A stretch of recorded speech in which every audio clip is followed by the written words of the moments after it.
নমস্কার, আপনারা সবাই কেমন আছেন? সুচিস্মিতা ডেলি ব্লগে আপনাদের সবাইকে স্বাগত। চলে এসেছি আজকে একটা নতুন ভিডিও নিয়ে দিলাম। গুড মর্নিং সবাইকে। সকাল এখন 7:20 আর একদম সকাল সকাল উঠে গেছি। বাবুও উঠে গেছিলো, বাবুকে একদম ফ্রেশ করে রেখে দিয়েছি। ও আবার ঘুমিয়েও গেছে খেয়ে দিয়ে। তো দেখুন আকাশটা ভালোই মেঘলা মেঘলা হয়েছে, রাত্রেও ভালোই বৃষ্টি হয়েছে।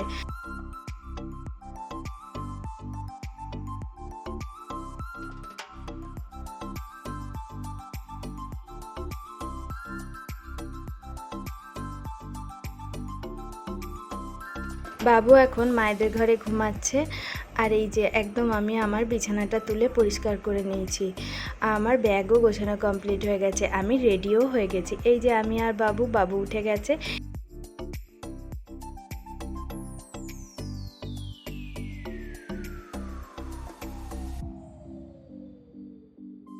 আমি আর বাবা দুজনে মিলে যাব আমার যে ইউএসজি রিপোর্টটা দিয়েছিল সেটা করাতে।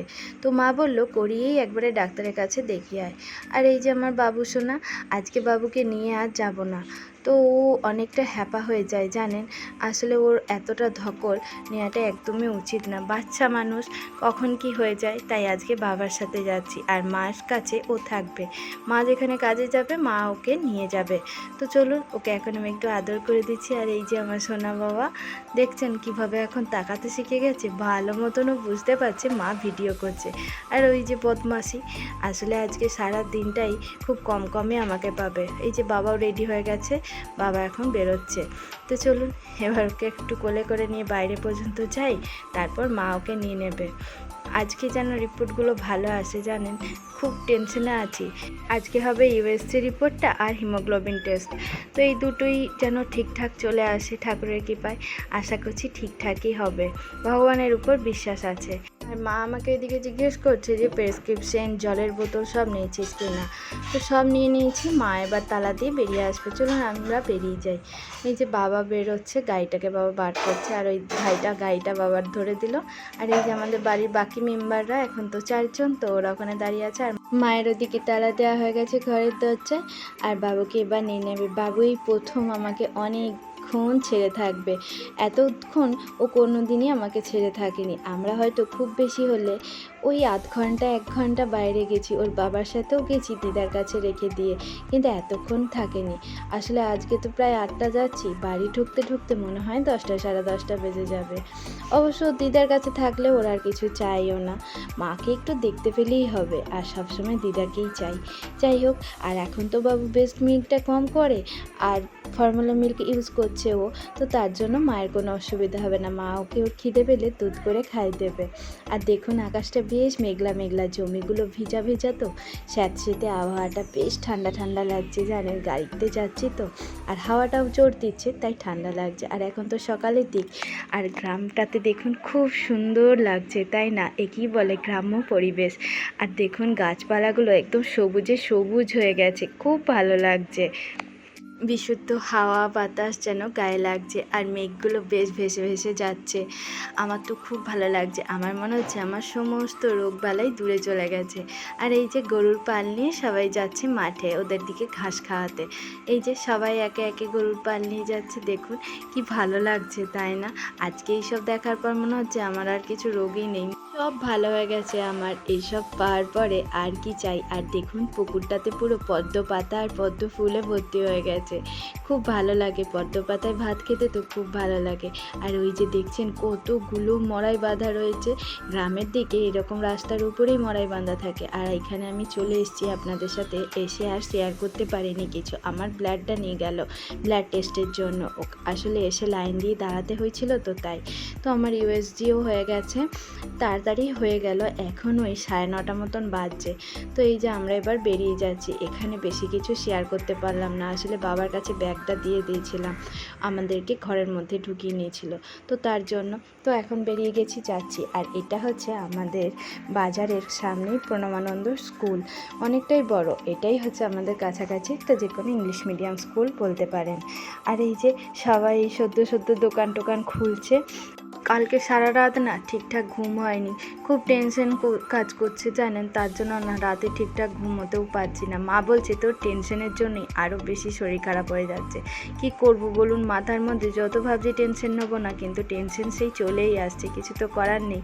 যাই হোক, এখন না এই হাওয়াটা দিচ্ছে তো আর মনে হচ্ছে চোখটা বন্ধ হয়ে আসছে, খালি ঘুম ঘুম পাচ্ছে। আর বাবাকে ওই জন্য জড়িয়ে ধরে আছি, কি করা যাবে। আর মাঠগুলো দেখছেন, অনেকজন চাষ করেনি এবছর। বললাম না, বর্ষা দেরিতে আসার কারণে অনেকেই চাষ করতে পারেনি।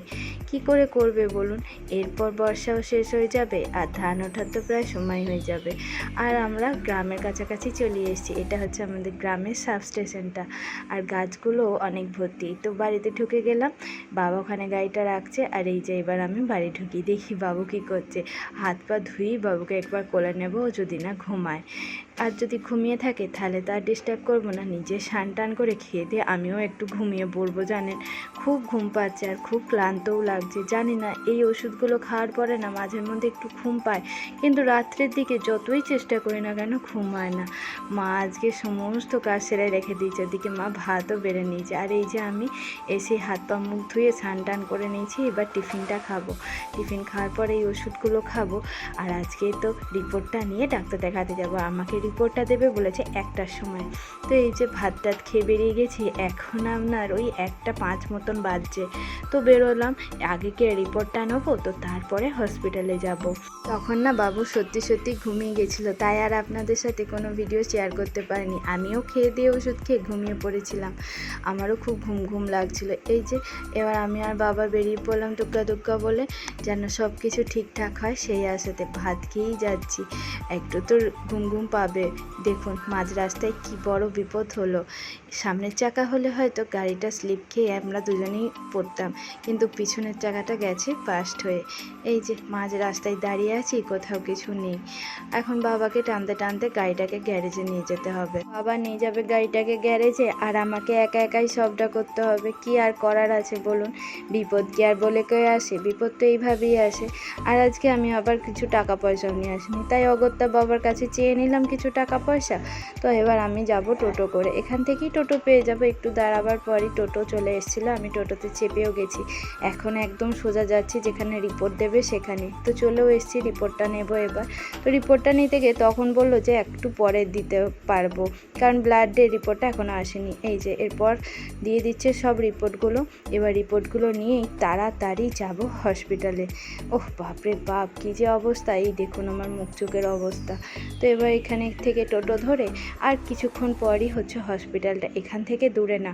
তো এই যে আমি টোটো পেয়ে গেছি, এবার যাচ্ছি হসপিটালে। বাবা না ওখান থেকে টানতে টানতে বেশ কিছুটা আসার পরে একটা গ্যারেজে নিয়ে এসেছিলো, কিন্তু ওখানে বললো ওখানে বাগাতে পারবে না, অনেকটাই ক্ষতি হয়ে গেছে, পুরো টায়ার টিউব সবই পাল্টাতে হবে, তাই ওখান থেকে হয়নি। তাই বাবাকে আবার টানতে টানতে বাজারের দিকে নিয়ে যেতে হয়েছে। তো অবশ্য ভটভটি করে নিয়ে গেছে, তো আমিও হসপিটালে ঢুকে গেছি। আর এই যে এখন হাঁটতে হাঁটতে যাচ্ছি। আর আমি যখন এই এমার্জেন্সিটা দিয়ে ঢুকছি তখনই একটা কাণ্ড ঘটেছে জানেন, অনেক দুঃখজনক একটা ঘটনা, আপনাদেরকে পরে বলছি। এখন যেখানে ডাক্তার দেখাই সেখানে তাড়াতাড়ি করে যাচ্ছি, আমার অনেকটা লেট হয়ে গেল। তো চলুন তাড়াতাড়ি যাওয়া যাক। আর এই যে আগের দিনও এইখানেই এসেছিলাম, আপনাদের সাথে তো শেয়ার করেছিলাম। এখন দেখছেন কত ভিড় হয়ে গেছে। আর আমি বলছি কেন, আর আমার মুখ চোখের অবস্থা দেখুন, খালি মনে হচ্ছে কতক্ষণে বাড়ি যাব আর বাবুকে কোলে করে আদর করব। বলছি কি ঘটেছে, আর দেখুন কত ভিড়, আস্তে আস্তে প্রায় খালি হয়ে গেছে। এবার আমি দেখিয়েও নিয়েছি, এবার আমি আর বাবা বেরিয়ে যাব। বাবারও গাড়িটা বাগানো হয়ে গেছে, বাবাও চলে এসছে। তো এই যে পুরো হসপিটালটা, আজকে না ওই ঘটনাটা নিজের চোখে দেখার পর থেকে, নিজে ওই দৃশ্যটা দেখার পর থেকে না সব সময় চোখের সামনে ওটাই ভাসছে। বাবাকেও যেতে যেতে সেটাই বলছিলাম। আর এই যে এটা হচ্ছে এমার্জেন্সি গেট, এই জায়গাটাতে কিছুক্ষণ আগে প্রচুর মানুষের ভিড় ছিল, আর প্রচুর মানুষ একটা ছোট্ট বাচ্চার জন্য খুব কান্নাও করেছে জানেন। আজকে নাকি ওই ছোট্ট বাচ্চাটার আবার জন্মদিন, তার মা তাকে সকালবেলায় ভাত খাওয়াচ্ছিল, কিন্তু বাচ্চাটা ভাত খেতে গিয়ে গলায় লাগিয়ে ফেলে। তার মা অনেকভাবে চেষ্টা করেছে, কিন্তু কিছু না হওয়ার কারণে তার ঠাম্মা আর একজন তাকেই হসপিটালে নিয়ে আসে, কিন্তু বাচ্চাটাকে কোনোভাবেই বাঁচানো যায়নি জানেন। 1টা বছর আগে তার মায়ের কোলে কত আনন্দ নিয়ে সেই বাচ্চাটা জন্মেছিল, আর আজকে সেই বাচ্চাটা চলে গেল। সেই তার জন্মদিনের দিনই যেতে হলো। তার বাবা জেঠু নাকি কলকাতায় কাজ করে, তারাও বাড়ি আসছিল বাচ্চাটার জন্মদিন পালন করবে বলে। তার মাটা না পুরো পাগল হয়ে গেছে জানেন, এতভাবে মাথা ঘুরছে যে কি বলবো। আমার চোখের সামনে দেখার পরে তো আমি পুরো অবাক হয়ে গেছি। আমি না খুব কান্না করছিলাম, আর আমার খুব ভয় লাগছিল, হাত পাটা যেন থরথর করে কাঁপছিল। মনে হচ্ছিল এই বাচ্চাটাকে জড়িয়ে ধরে আদর করি। আর কি অপূর্ব সুন্দর দেখতে জানেন। এ কি বলে, ভগবান যদি কেড়ে নেয় তা কেউ আর আটকাতে পারে না। সেই মাটা নিজে এসে যে কিভাবে আছাড় কাছাড় করে পড়ছে, তার মাথা ফেটে গেছে, তার হাত ফাত সব কেটে গেছে, কিন্তু তার কোনো সেন্স নেই। বাচ্চাটার এই জীবনটা শুরু হয়েছিল বলুন 1 বছর আগে ওর মায়ের কোলে ওই সদ্যজাত সন্তানটাকে ভগবান পাঠিয়েছিল, আর আজকে তার মার কোল খালি হয়ে গেল। কি আর করা যাবে, ভগবান যেন ওকে খুব ভালোভাবে জন্ম দেয়, ওর মায়ের কাছেই যেন ওকে আবার ফিরিয়ে দেয়। ভগবান যেন সবার কষ্ট ঠিক করেই রেখে দিয়েছে। কোনো মায়ের কোলে সন্তান না দেওয়ার জন্য ভগবানের কাছে সেই মা কাঁদছে সন্তান পাবার আশায়, আবার কোনো মায়ের কোল আলো করে সন্তান পাঠাবার পরও ভগবান সন্তানকে কেড়ে নিচ্ছে সেই মায়ের কোল থেকে। তার কষ্ট যে কতটা, যাদের ঘরে এমন হয় তারাই বোঝে সেই মায়ের ঠিক কতটা কষ্ট। আমি বাড়ি চলে এসেছি আর বাবুকে নিয়ে আদর করছি। বাবু ঘুম থেকে উঠে গেছিলো, আজকে অনেকক্ষণ পর বাবুকে পেলাম। আর ওইদিকে মা আমার জামা প্যান্টগুলো মিলে দিচ্ছিল। বেশিক্ষণ তো বাবুকে নিতে পারছিলাম না, তাই বাবা ওকে ধরে আদর করছে। আর দেখুন বাবার কোলে কেমন শুয়ে বাবার দিকে তাকিয়ে আছে, তাই ওকে কোলে নিয়ে আদর করছি। যতবার ভাবছি মনে করব না এই ঘটনাটা, ততবার যেন মনে পড়ে যাচ্ছে। আসলে চোখের সামনে ওরকম পরিস্থিতি কখনো দেখিনি না, তাই আজকের ওই ঘটনাটা যেন সব সময় চোখের সামনে ভাসছে। কিন্তু সেই সময় যে আপনাদেরকে ভিডিও করে দেখাবো সেই মানসিকতা বা মনোভাব আমার কিছুই ছিল না, আর আমার সেই পরিস্থিতিই ছিল না। আমার মনে হচ্ছিল আমি নিজেই যেন হয়ে গেছি। বাচ্চাটা এত সুন্দর দেখতে ছিল না, কি মিষ্টি দেখতে জানেন। আর এক মাথা চুল আর একটা বড় করে কাজলের টিপ পরানো ছিল। এখনও যেন বাচ্চাটার মুখ আমার চোখের সামনে ভেসে উঠছে। তাহলে চলুন ভিডিওটা এখানেই শেষ করছি। দেখা হবে খুব শিগগিরই একটা নতুন ভিডিওর সাথে। ততক্ষণে আপনারা সবাই ভালো থাকুন, সুস্থ থাকুন, আর সবাইকে ভালো রাখুন। আর আমার এই ভিডিওটা যদি আপনাদের ভালো লেগে থাকে অবশ্যই লাইক করুন, শেয়ার করুন, কমেন্ট করুন, আর চ্যানেলটাকে সাবস্ক্রাইব করে দিয়ে আমার পাশে থাকুন। দেখা হবে খুব শিগগিরই।